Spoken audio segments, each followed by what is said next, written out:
Thanks very much, guys. That was a really insightful session. All right, on to the Building Resilience podcast live. And without further ado, I'd like to introduce Brett Lee and Shane Lee, everyone.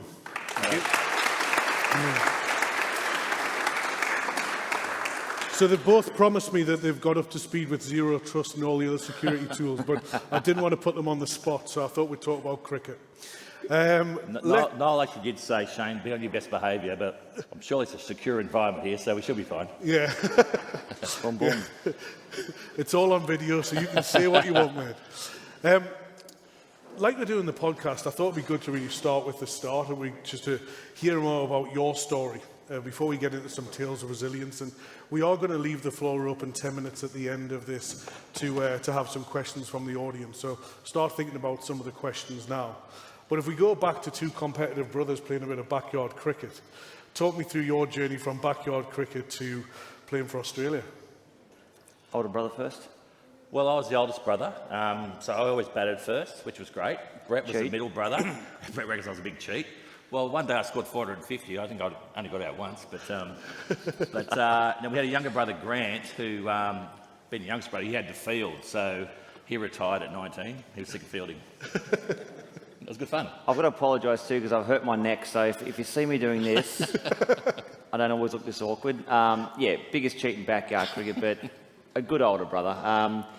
I think for us playing backyard cricket, it was always about what we can learn from the game. We always had the cricket in the sort of TV and stuff, but for us it was challenging ourselves to backyard cricket, see where we could get to, and we dreamed one day that we'd had the chance to play for Australia. And to think that we got that opportunity to play is still one of my favourite memories. And what was it as brothers or as individuals that thought that made you stand out from the rest? Because obviously getting to play for Australia is the dream of many men and women to put on the baggy green. So what was it that made you stand out from the crowd? Well, we grew up on the south coast of New South Wales, and no one from that area had ever actually represented New South Wales or even Australia. So there was no sort of guidelines for us. It was funny, at the age of sort of 13, I just had this dream that I was going to play for Australia. I don't know why. My dad never played cricket.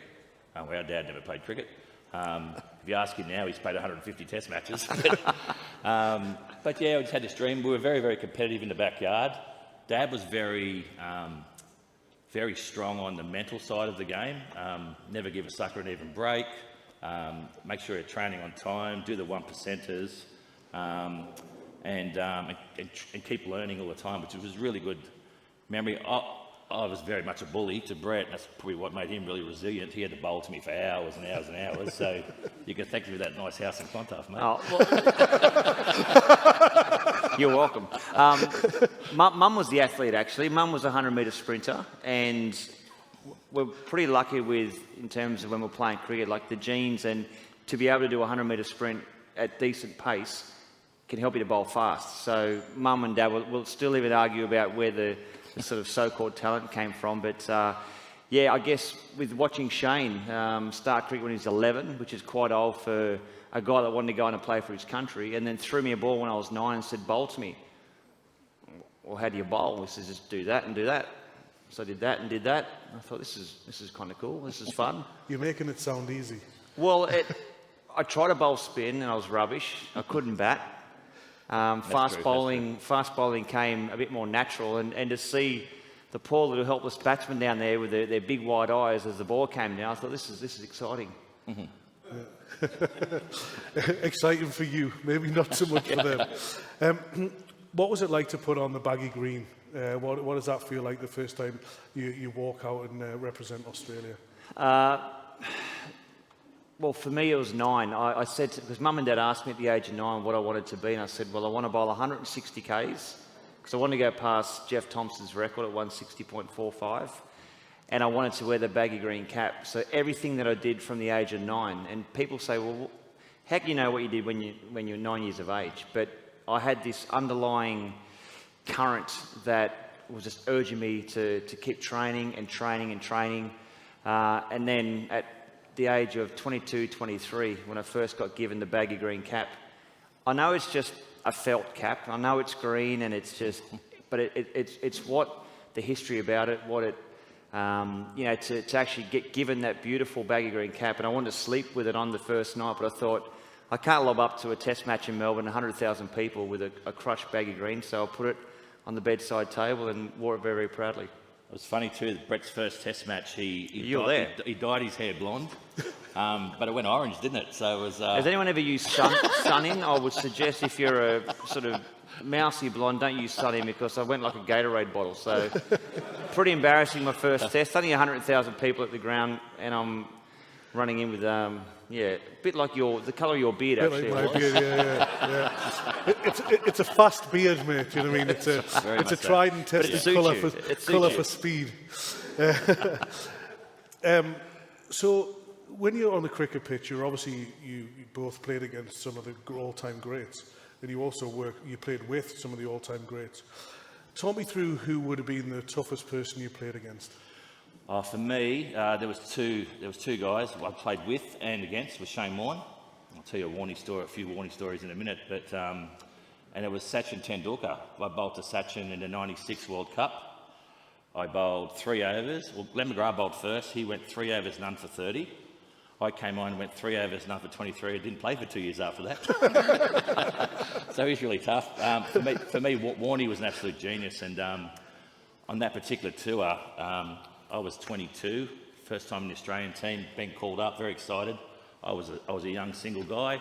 Warney was single on tour, and he said, What do you mean on tour? Anyway, carry on.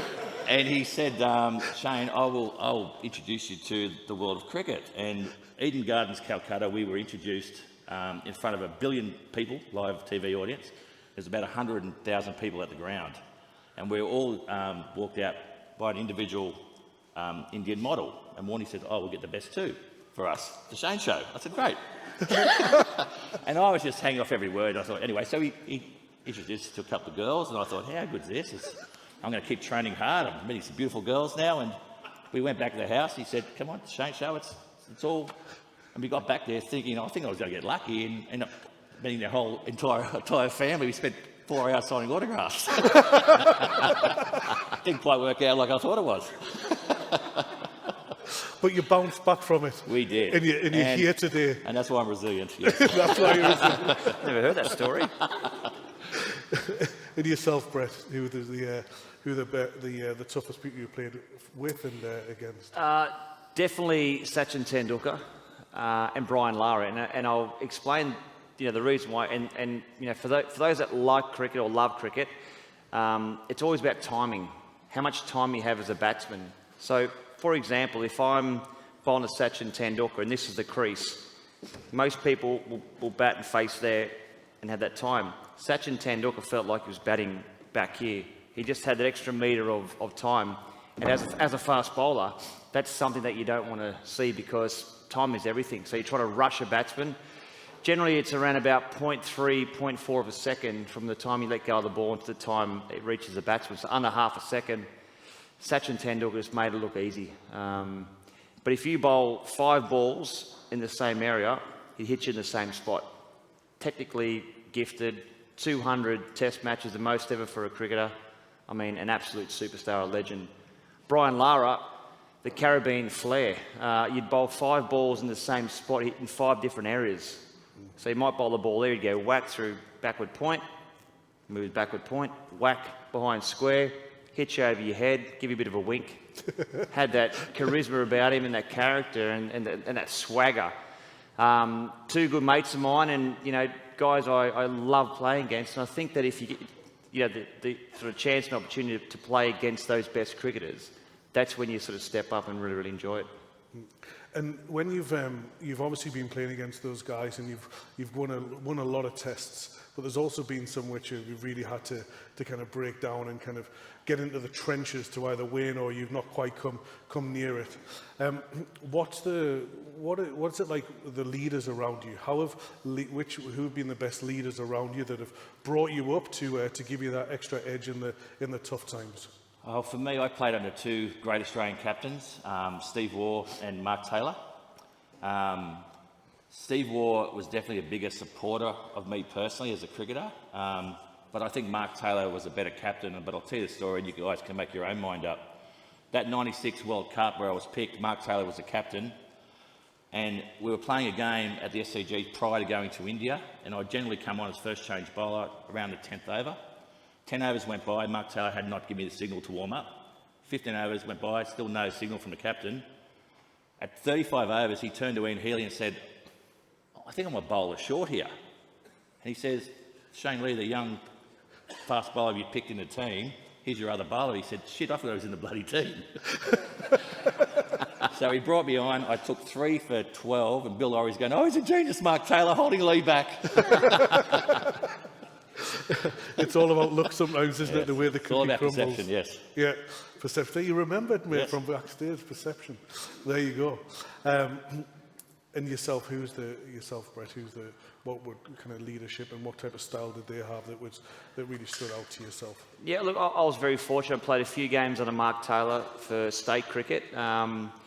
Most of it was under Ricky Ponting and Steve Waugh. Probably Steve Waugh for the first 4 or 5 years, and he used me in a different format. So he would often ask me to come on and just bowl, and his exact words were, "Give me 4 overs of the quickest pace you got. I don't care how many runs you go for. I don't care what happens. If you get 1 wicket, you crack it open for us, and then we get warning on. Then we can sort of get to that middle order." So I knew I had a defined role that I had to play. It's all well and good that when someone says that and you do it, you look up and you've gone hopefully 1 for maybe 40 off your 4 overs. You've been absolutely pumped, but you got the wicket. And then what he would do next time that you'd sort of sit down for your contract and they go, "Well, you've been a bit expensive." Steve would then come in and say, "Well, this is the role we're playing." So he looked after me in that regard. I'd probably have to go Ricky Ponting. I think Ricky Ponting got me at my best. I got him at his best. We just gelled together. We understood each other. But, like business and sport are very similar. We would challenge each other. We wouldn't always agree. And there'd be plenty of times where he'd be up in the slips.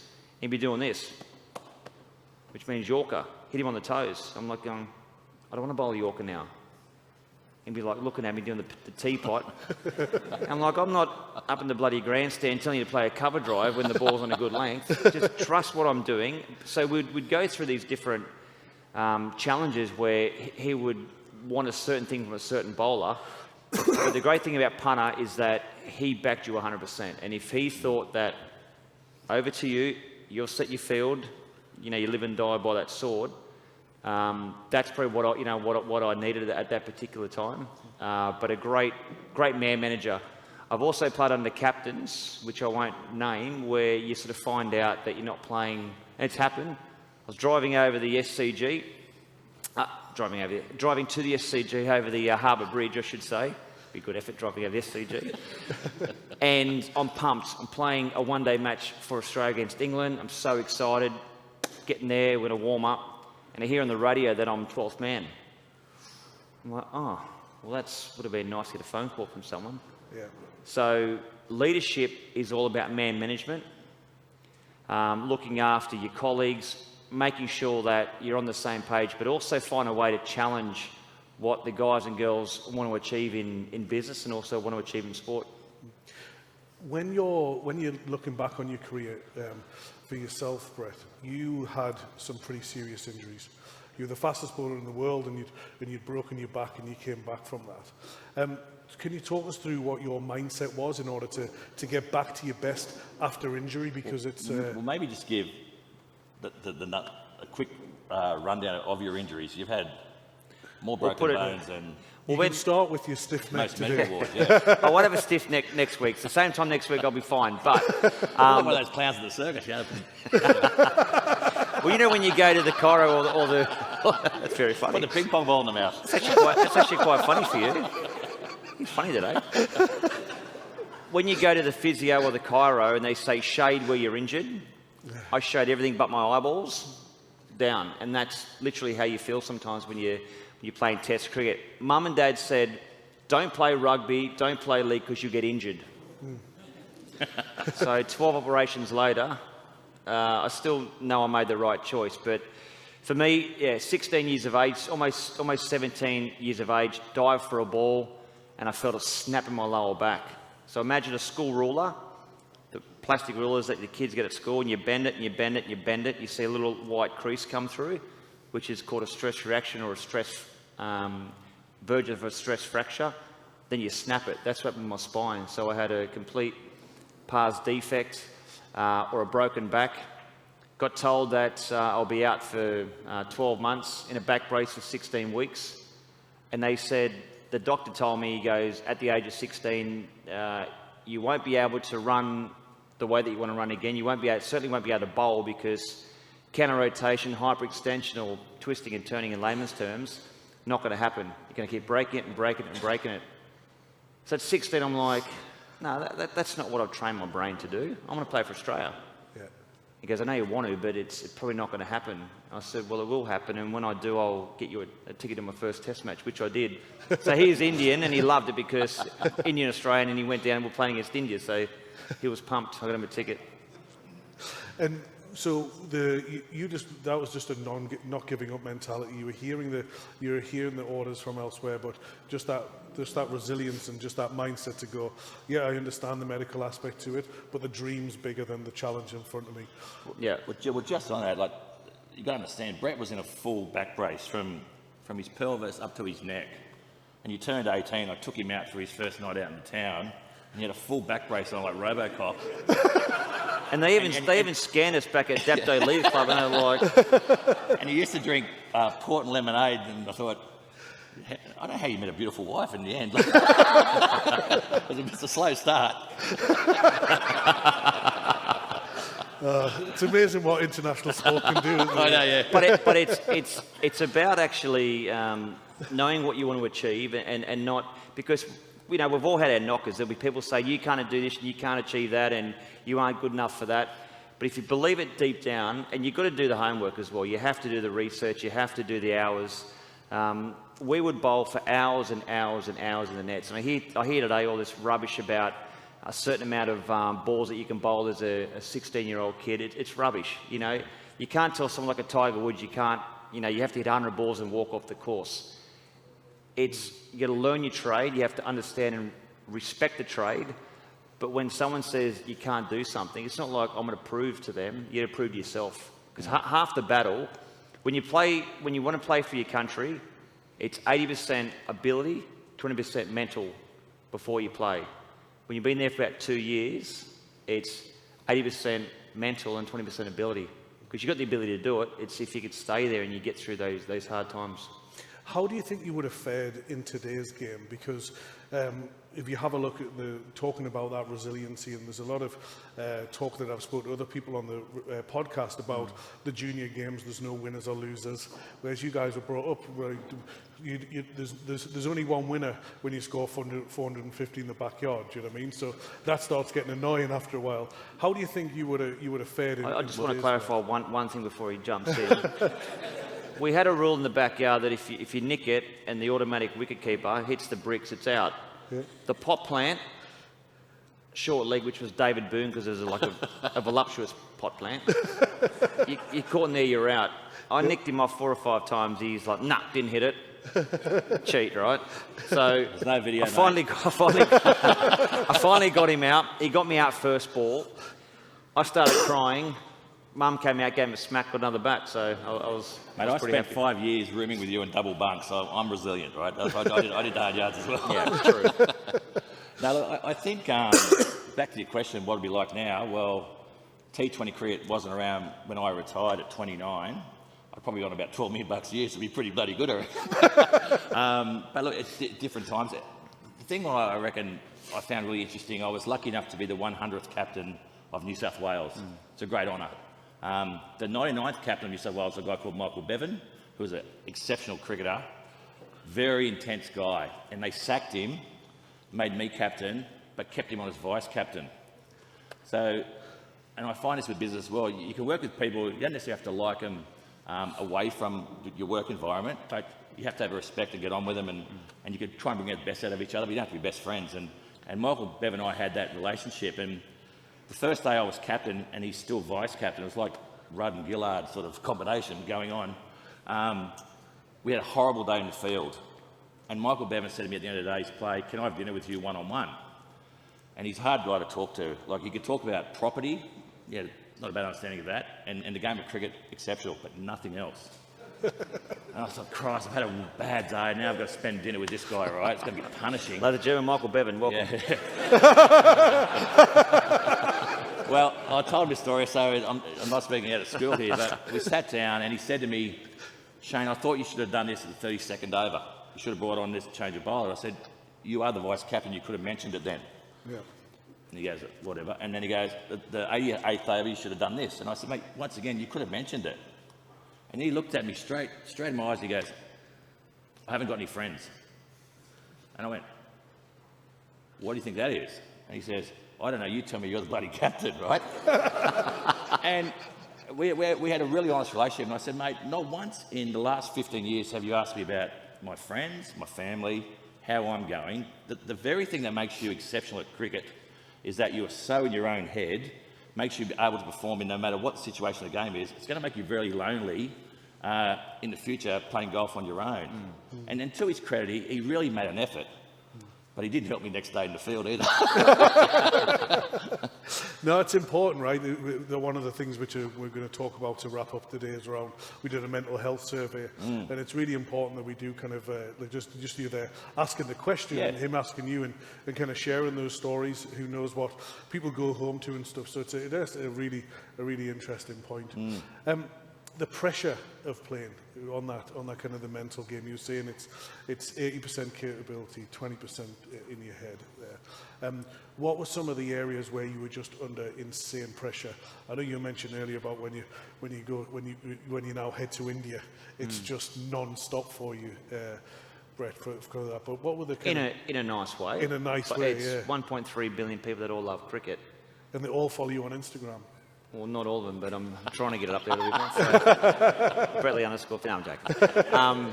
At Bretley. Like, I think the whole pressure thing is, once again, it's actually how you deal with it. So if you want to be on social media first and foremost, and you want to be on Twitter, I always say there's a couple of rules. Don't drink and tweet first and foremost, and if you can't read the comments, turn them off or don't be on social media, because if you're going to be upset with some keyboard warrior that's going to make a comment about how you played, well then just move away from it. But for me, it was more with the press. So I actually found a way to, I guess, compartmentalise how I want to have my career in terms of the press. If I had a bad game, and they write I've had a horrible game, I've bowled terribly, I should be dropped, whatever, I've then got to go, okay, that's hurt my feelings, but what's actually happened in the game? Have I bowled badly? Well, yeah, I have. I've got 1 for 65 off 10 overs have been expensive. So you've got to be honest with yourself as well. And there's this one moment in my career is at the SCG, and back page was Brett Lee should be dropped, hasn't bowled well all summer, got to sack him, got to get someone else in, blah, blah, blah. So we bowled first, got a couple of wickets, a little bit expensive, so the pressure's on, and you sort of, when you're running the bowl, sometimes you can actually hear the comments if you want to allow your brain to do that. And I've got out the bat, and we had to score, I think it was 13 off the last over, and I went to smack a 6 straight, sliced it, hit it over for 6 over cover, we win the match. Next morning, back page, the hero. So I've got this thing at home that the 2 columns, written by the same person, about how I'm a loser and how I should be dropped, and about how I'm in the team, I'm the sort of future of Australian cricket.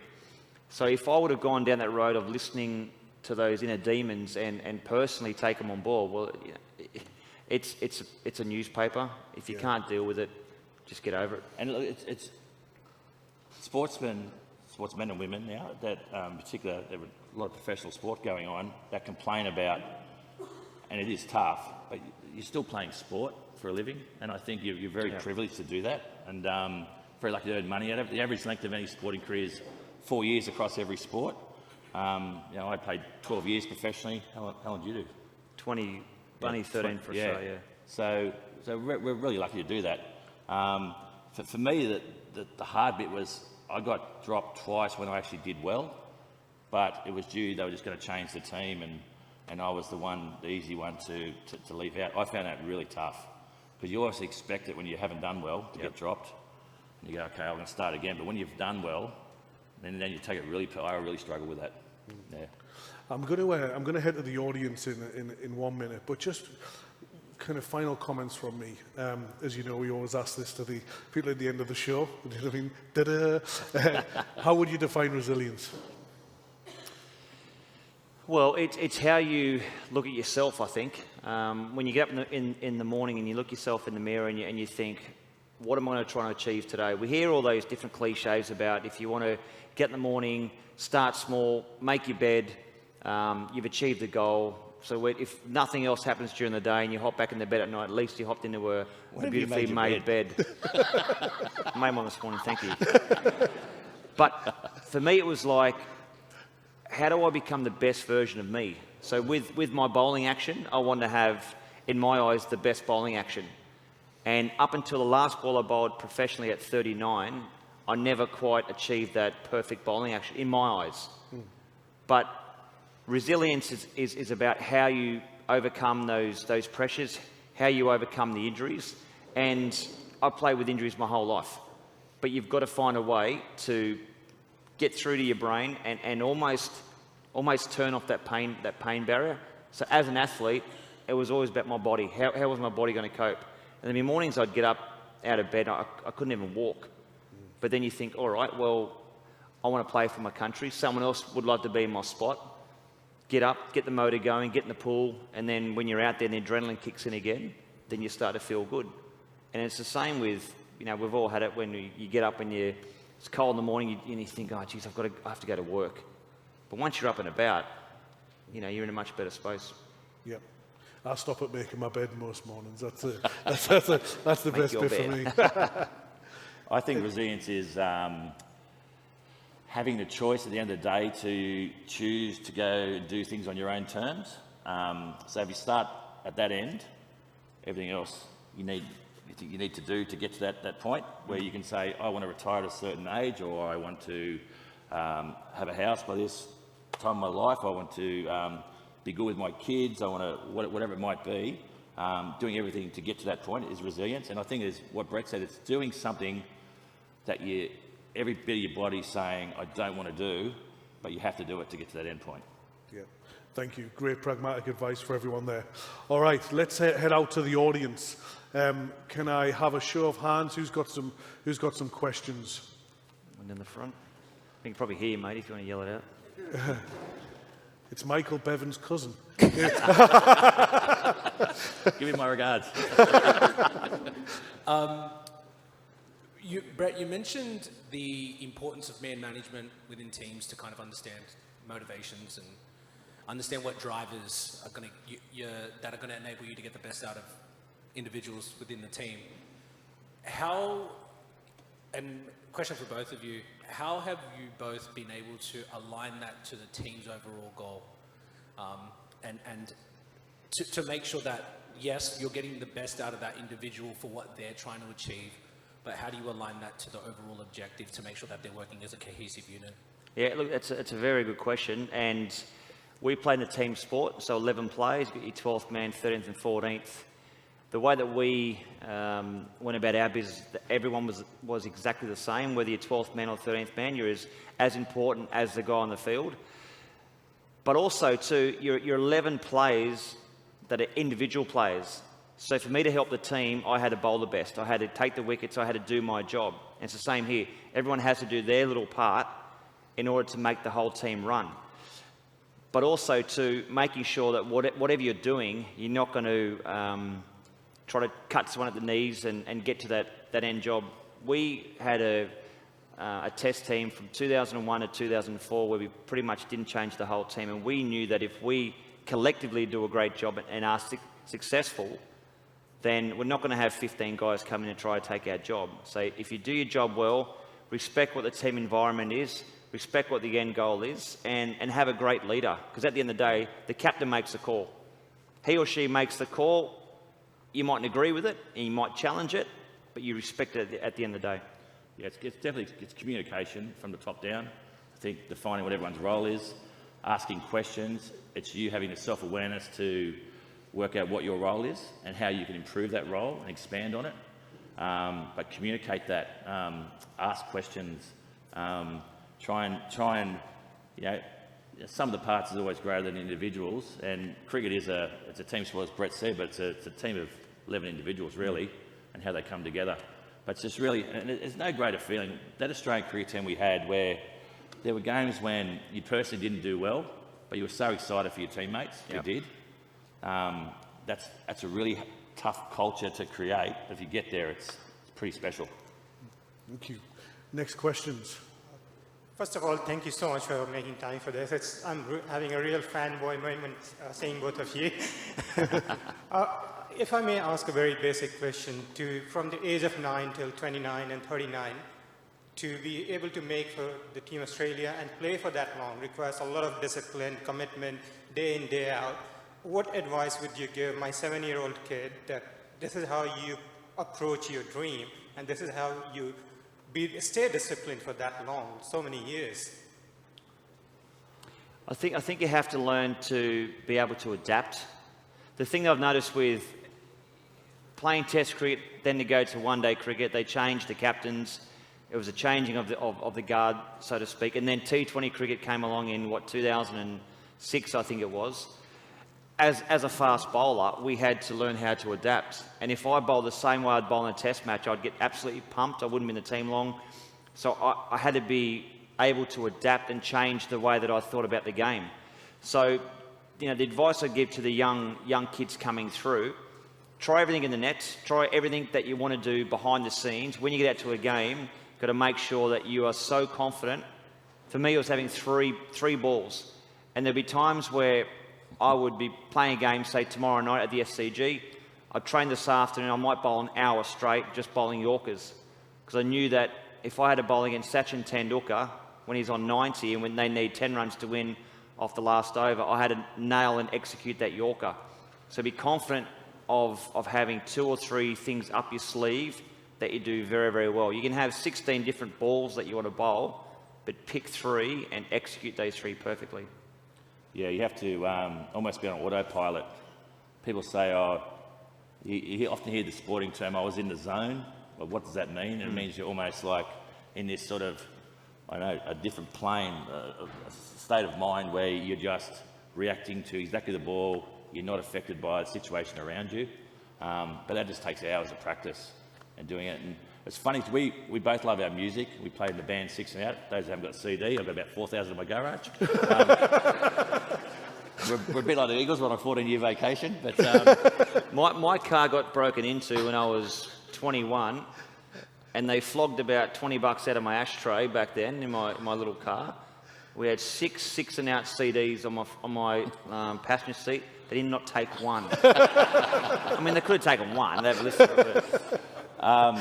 yeah, so it's funny. So we got to meet a lot of musicians over the years, and it was quite funny. Like the boys from InXS, or the Hoodoo Gurus, and all the musicians loved sportsmen. They go, "How do you guys do it?" And all the sportsmen, we love the musicians. And I thought, why is that? And I worked it out. Is that to be, I think, a very successful sportsman professionally, you have to be able to do what you do day in, day out, so almost unemotional, just on that autopilot sort of state of mind. But a musician or an entertainer, you have to be totally emotional. So it was opposites attract. And I learned a lot from that. 3 things for my kids: it's compulsory, education non-negotiable. They have to play a team sport. I've got 2 girls and a boy. If they want to do an individual sport, that's fine. And they have to do an art, because I don't want them just to be total sports jocks. Yep. Is there a female version of sports? I don't know. Jock? No, I don't. Or totally arty. I want them to experience different types of people and learn from that, so you're more of a rounded person. Great answers. Next questions. Just on your, post-career, we've seen like a lot of high-profile sports people struggle with their mental health or their identity after the game. Did either of you have those struggles? And, obviously, Brett, you're still quite in the spotlight, but, maybe for you, Shane, how did you guys deal with them, and did you have those struggles yourself? Well, yeah, I think you do. It's I was very different to Brett. We often talk about this, for me, my dad said, I want you to go to university. What should I do, Dad? I don't know, just go to university. And I did that, and I was very proud of achieving a science degree and majored in psychology. Then I went straight into the media world, because I wanted a plan B. Brett was just 100% focused, and yeah, so what's the right approach? Is it if you've got a plan B, you mightn't do as well. If you've only got a plan A, but so it's all about balance. I did have 15 degrees, but it was in my right elbow. So. But look, I think, I don't know, what was the question again? About mental health. No, Mental health, I think Mental the health other thing after too with the whole mental health thing is that back when we were playing, it was swept on the carpet. If you came and said to someone, I'm struggling, go away, mate. You know, toughen up. The whole thing, toughen up. And I'm an ambassador for Gotcha for Life, which I'm really, really proud about. And it's great now that if we are struggling, guys and girls, and it happens to everyone, you're having a bit of an off day, tell someone about it, because no one expects you to be 100% of the time, if that makes sense. So it's about now we're a lot more aware of it, and we've sort of found a way to deal with those issues. You're dead right. We're seeing a lot of my peers in the cricket world who are really struggling now, trying to find what makes them feel good. When the end of your career stops and the lights go off and people aren't walking up to you in the street and patting you on the back and saying, you're fantastic. A lot of people like that sort of feeling and then have to start way down in the workspace, and then, it's really, really tough for a lot of people. I think it's about having balance, and but yeah, it's individual. For sportsmen, I think, potentially when they get a certain level, it's a bit of a fairyland, really. Everything's done for you. You got, in the Australian career team, there's about 25 helpers. I don't know what half of them do, but anyway, but they carry your bags, they do everything for you. So you need to have a grounding at home as well to be able to manage that stuff, because it's not easy. I carried yours for 20 years. Pardon? I carried your bags for 20 years. Probably still do. Look, we've run out of time. On behalf of myself and Sekuro and everyone here today, I want to say thanks for joining us today. Shane and Brett, it's been an awesome conversation, and we hopefully will see you for SekuroKon next year. Thank you very much. Thanks, everyone. Cheers, mate. That was awesome. Cheers, mate. Thank you. Thank you very much. Yep. Thank you.